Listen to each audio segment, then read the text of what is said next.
Do black men have a responsibility to date black women? The answer to that question is no, absolutely not. Black men do not have a responsibility to date, to marry, to procreate with black women, and black women do not have a responsibility to date, to marry, to procreate with black men. All that black men have a responsibility to do is to be good, moral, upstanding citizens. That is the only responsibility that any of us have.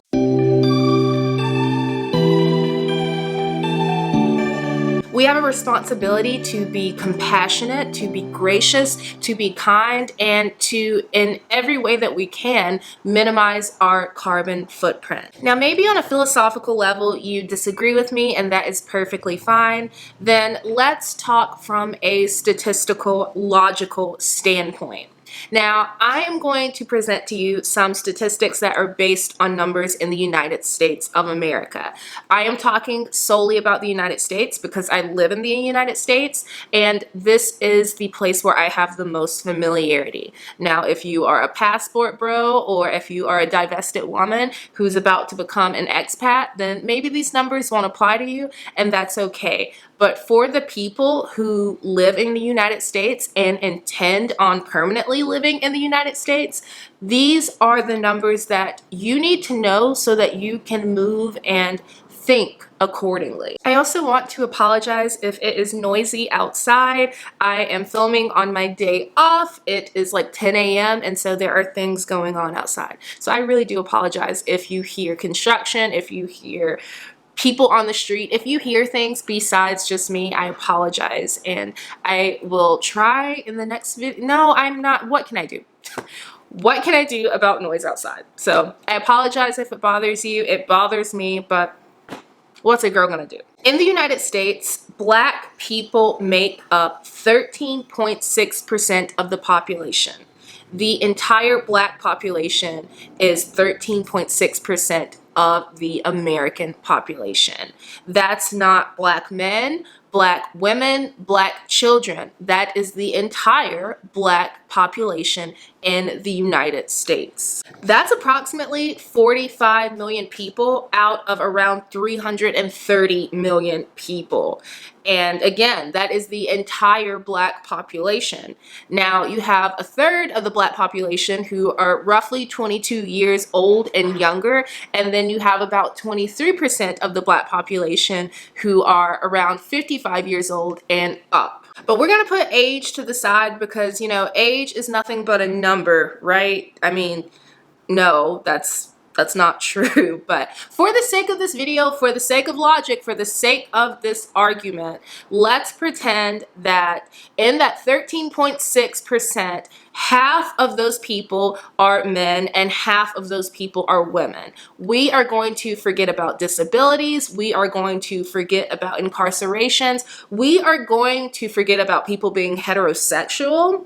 We are going to put aside all the factors that would prevent someone from being in a heterosexual adult relationship in a consensual manner. We're going to put those factors to the side, and we're going to take that 13.6% and split it down the middle and say that 6.8% are black men and 6.8% are black women, and all of those individuals are eligible bachelors and bachelorettes for one another. Let's pretend that that's the scenario. So you have approximately like 22.5 million black men and 22.5 million black women. Now, that's actually not how things pan out. But again, we are pretending we are in fairy tale land for right now. So just like get comfortable here. So another statistic to keep in mind is that 56%, over 50% of the black population live in the South. Live in the United States South. And so if you are a black man who lives, let's say out here with me in Washington, who lives out west, then there are only 10% of us here in the West. The black population only comprises 10% of the population. So if you're a black man living out here, living in California, you are one of 10% of the black population. If you are a black woman living out in, I don't know, let's say Wisconsin, you're living in the Midwest, you are one of 17% of the black population. Now, I hope that I don't have to crunch these numbers any smaller than I have already, because A, I am an English teacher and not a math teacher, and B, it's just clear, right? Like, it's just clear with what I have presented to you that in the United States, and I am solely speaking on the United States, we don't make up, and when I say we, I mean black Americans, we don't make up that much of the population. Like, there are a lot of us, but not in relationship to the entire nation. And the statistics that I just shared with you don't even account for like regional differences. So let's say that you are living down south and you're a part of that 56%, but let's say that within the neighborhood or town or city that you live and work in, that percentage may be even smaller. So the entire area, that region may be 56%, but you may live in an area within that region that has a significantly smaller population of black people. Now, I don't bring up those statistics to discourage you from wanting to date within your race, wanting to marry within your race, wanting to have children with someone who is a member of your race. That is not the point at all of this video and of those statistics that I presented to you. The reason that I presented those statistics is, as I said earlier, I want you to know the reality of how many of us that there are out there. So again, I want you to be able to like move and act and just maneuver through this world accordingly. So to answer the original question, no, we don't have a responsibility as black Americans to be with one another in a romantic relationship. We don't have that moral obligation. We just don't. And to be honest, I think as black Americans, we have bigger fish to fry than romantic relationships. We have socioeconomic hardships. We have health and wellness hardships. Like, don't get me wrong, a relationship is a beautiful, beautiful thing. And I think that love is at the center of everything that is valuable.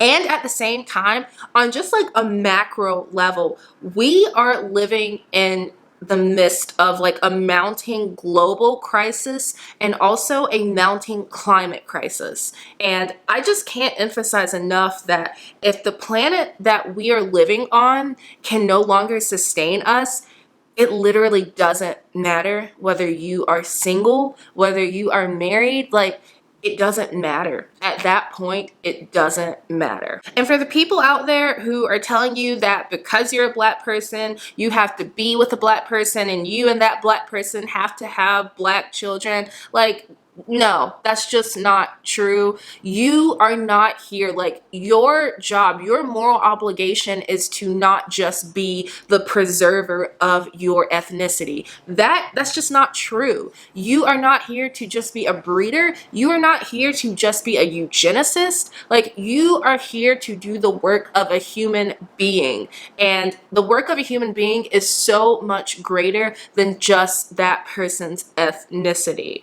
And let's just be honest, like, a person in 1432 who was a black person is completely different from a person in 800 AD who was a black person in comparison to someone now in 2023. Like, we evolve, we grow, we change, and that is part of the design. And we don't know in 100 years from now, 200 years from now, 300 years from now, what we are going to look like as people. We don't know, and we're not supposed to know. And if we were supposed to know, guess what? We would know. And if all of this is just getting a little too abstract and like too highbrow and just too macro for you, on a very micro individual level, who wants to be in a relationship with someone because it was the right thing for that person to do? Like, I don't want to be in a relationship because I am fulfilling someone's moral obligation.